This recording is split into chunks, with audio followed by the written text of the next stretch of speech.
This video is sponsored by Famoid.com, the best way to get social media followers in just one click.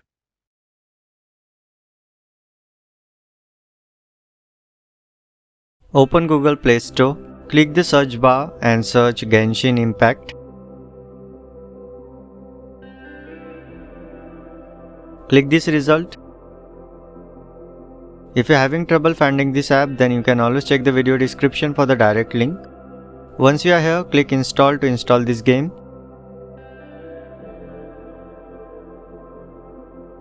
And once installed, click open to open it.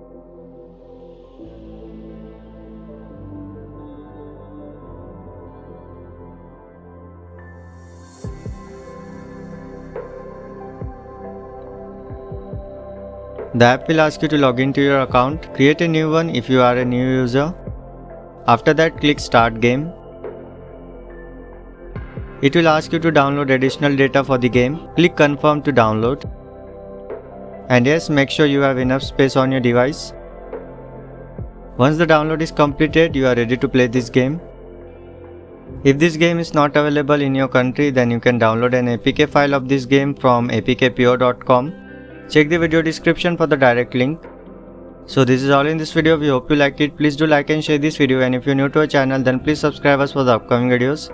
If you have anything to say regarding this video, then please drop a comment in the comment section. This is Kunal signing off. Thanks for watching.